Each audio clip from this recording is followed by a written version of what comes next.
bayan Allah ya sa an tara mutane wa hasharnahum kowa ya zo falam nughadir minhum ahada ba ko mutum ɗaya da aka bari ciki har da 'ya'yan cikin ciki waɗanda ba a haife su ba in dai an hura musu rai to za a yi taron haddasu in dai har sun fara motsi a cikin ciki an taɓa hura musu rai uwar ta mutu da su a ciki ba su fito ba to idan aka je kiyama yawma tarawnaha tadhhalu kullu murdi'atin amma arda'at wa tada'u kullu dhati hamlin hamlaha wadda take shayarwa za ta jefar da yaron ya gudu wadda take da shi a ciki ma za ta haifa shi ma ya gudu to ana cikin gudu sai a ji yawma yad'u da'i ila shay'in nukur sai wani ya ce ya mutane ku zo ta nan za ku zo sai a yi ta zuwa muhti'ina ila da' kenan sai a yi ta zuwa sai an taru a wurin an cika wani babban fili ne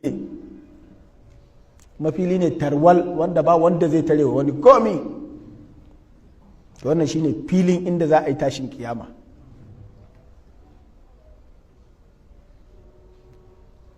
to wannan wurin idan aka taru sai Allah maɗaukakin sarki ya manta da mutane falyawma nansahum kama nasu liqa'a yawmihim hada yanda kuka manta tashin kiyama shi ma Allah sai ya manta da ku sai bar mutane suna tsaye a wurin kuma ana tsayen nan ba wai za a zauna haka kawai ana taɗi kana ce ma ɗan uwanka yaya yana ce maka ni ma ban sani ba sauran minti nawa ya gama mana na bala'i ne na bala'i wanda ɗan adam ba zai taɓa iya auna girman bala'in a ƙwaƙwalwarsa ba balle ya bada labari kawai dai Allah ya ce inna zalzalata sa'ati shay'un azim ya ce za a yi wani babban abu mai tsanani da ba za ka iya kwatantawa ba sai abin da ka je Allah ya ce kadai to sai Allah ya sa a matso da rana sai ta zo kusa da mutane gwargwadon mil ɗaya sai ta rika gasa mutane a cikin wannan gashin da za ta rika yi wa mutane kowa gwargwadon alherinsa ko gwargwadon sharrinsa masu sharri za su rika gumi saboda zafin da gaske za su rika ji waɗanda kuma sharrinsu ya yi tsanani ma za ta sa har ƙwaƙwalwarsu ta rinka ƙonewa tana fashewa sai ta rinka zubar da ruwan ɓargo yana fitowa ta sama sai ta ɗiga kuma baka yi saka sa hannu ka tare ba baka yi saka komai ba kana tsaye haka kawai kana gani kyam saboda mutane suna jin tsoron ko motsi mutum ba zai iya ba khashi'atan absaruhum wa yana shiru haka ba zai iya motsin komi ba saboda yana tsoron kar Allah ya ce a cafke shi haka yana ji kanshi yana tafarfasa yana diga amma wallahi yana shiru kamar ka ga mutum ne yana wahala gumi yana ta zuba ya kasa sharewa ka san in tsoro ya tsoro ko ka daga duka share ma ba za ka iya ba to shi wannan bayan yana gumi yana fitowa har kuma bargonsa ya fara fitowa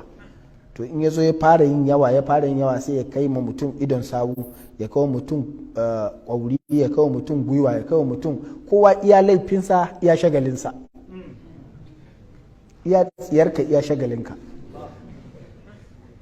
wallahi wa minhu man yuljimuhu iljama akwai wanda zai masa linzami haka sai dai haka yana leƙe saboda duk guminsa kuma gumin wani ba zai shiga na wani ba iya naka ya ga kawai kana ta iyo a ciki kuma mutum ba zai waya ma balle ya kalli wani ya yake ciki kawai kowa li kulli mri'in minhum yawma idin kowa yana ta kansa balle ka ce wani ya ganka ka san zaka dan ji dan relief ai ka san wani lokaci mutum yana cikin bala'i in ka ganshi sai ya ji daɗi amma wani yana ciki an manta da shi ba amma sai yana yi ba ka san ya fi wulakanci ai kana ta kallon wani kai kuma kai ma yana shi ba ruwan shi da ba wanda ya san da wani to ana cikin wannan abin ne kawai sai a yi shawara cewa wannan bala'i fa ba a san ran da zai kare ba kun san daɗewan da za a yi wani daɗewa ne fa wanda fi yaumin kana miqdaruhu 50,000 sana shekara 50,000 za a yi a tsaye bari dan ba ku misali yadda za ku gane shekara ka nawa yanzu ko ya kwatanta shekarunsa to sai ka ce kamar tun ranar da mamanka ta haife ka zuwa yau kana tsaye ne shekara 40, shekara 50, shekara 100 kana tsaye. To wannan fa a cikin yinin da za a yi shekara 50,000, to daga farko zuwa nan shi shekara nawa za a yi kafin a fara wani abu. Wannan fa duk ba a fara komi ba, an dai zo an tsaya ne ana jira a ji Allah ya ce wani abu, shi kuma zai shiru ya ce ba zai ce komi ba. To wannan shine sai a ce bari a je a nemi Allah ya ce wani abu, ba wai a nemi a shiga aljanna ba ko a daina shiga ruwan ko a'a, a je a samu a yi magana wa Allah, a ce an taru ba kai ake jira. Wallahi ba wanda ya isa yi magana wa Allah, kowa yana jin tsoro. A ranar ne Allah zai nuna wa mutane da gaske wal amru yawma idin lillah. Nan ne mutum zai gane waye Allah. Da ana ta ce Allah, wani yana ji kaman gaya, ya ce ka ji tsoron Allah, ya ce kamar ya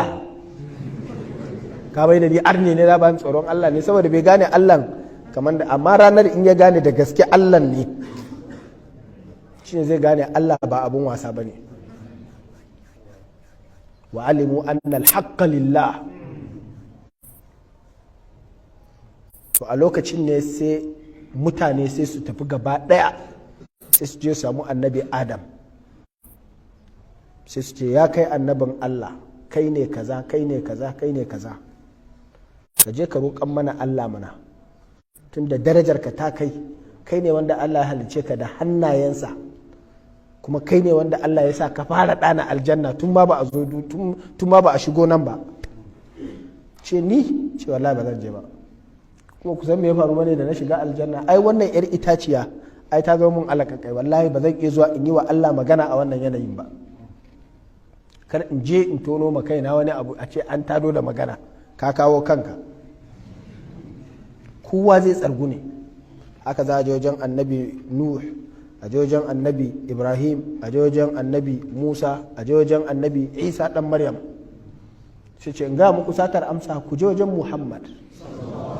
sallallahu alaihi wasallam, farin jakada. Sai a je wajen manzan Allah sallallahu alaihi wasallam. Duk duniya ne magarga dauka wai mutanensa ne kadai, duk duniya. A zo kawai a tsaya a taru, a ce da shi ya Rasulallah, ya Habiballah. Sai manzon Allah sallallahu alaihi wasallam ya miƙe ya ce kwarai ko wannan aiki sai ni. Shi yasa muke cewa wani wallahi bai gane darajar manzon Allah ba sallallahu alaihi wasallam, amma in ya bari sai a ranar ya makara. In ka bari sai a lokacin ne zaka gane harka in ba manzon Allah sallallahu alaihi wasallam a cikinta wallahi rusasshiya ce. Gara ka gane tun yanzu da muke maganan nan, ina rantsewa da wanda raina yake hannunsa ba tatsuniya bane, za a yi haka kuma har da kai za a je. Haka ka yi wa kanka tun yanzu kawai ka shirya, ta yadda an zo tafiya za ka je da confidence, ka san manzan Allah namu ne. Amma a je gaban manzan Allah kana ɓuɓɓuya kai kar ma ya ganka ya ce ban da kai. Don haka sai annabi sallallahu alaihi wasallam ya miƙe, sai ya je neman wannan abin da ya ce utaitu shafa'a. Yana miƙewa kawai sai ya tafi har wurin Allah, ba wanda ya je wajen Allah fa shi kadai zai je. Allah ya yi fushin da bai taɓa yin irinsa ba. Mutane suna ta tsiya, ina ta magana. An yi wa'azi, na turo annabawa, na sauko da littafi, na ba ku arziki, na ba ku komi. Amma ɗan adam ya mun haka, yau ɗan adam zai daina hankalinsa. Ana cikin wannan ne kawai sai manzan Allah sallallahu alaihi wasallam ya je sai ya faɗi ya sujada. Ya ce sai in yabi Allah, in yi wa Allah kirari, in yi wa Allah sana'i na girma da waɗansu sunayensa da ni ma yanzu ban san su ba, sai a lokacin Allah zai sanar da ni. Sai yayi sai yayi sai yayi sai yayi, sai Allah ji kirarin ya shiga, kuma ya ga matsayin wanda ke kirarin. Sai ce daga kanka ya Muhammad, sal tu'ta, tambaya a baka, wad'u tujab, ka roƙa a amsa. tun kafin ya roƙa sai ya ce in ka roƙa garanti ne za a amsa me kake so sai ce ya ubangiji na al'umma duk duniya fa ba fa al'ummansa kadai ba duk duniya za su ci albarkacinsa da alfarmarsa sai Allah ce tun da ka yi magana za a yi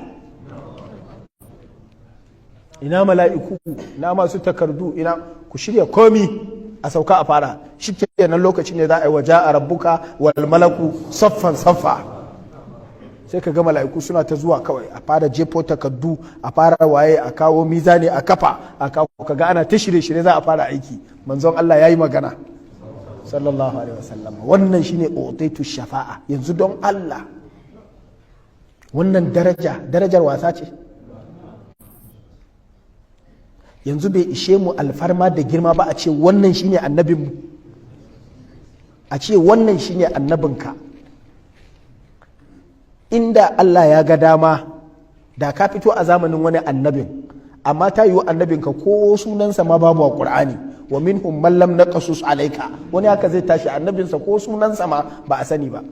kai annabinka shine sahibu shafa'ati fil uzma kar ka bari manzon Allah sallallahu alaihi wasallama an gama wannan yazo yin ceton yan al'ummansa kai kuma baka samu ba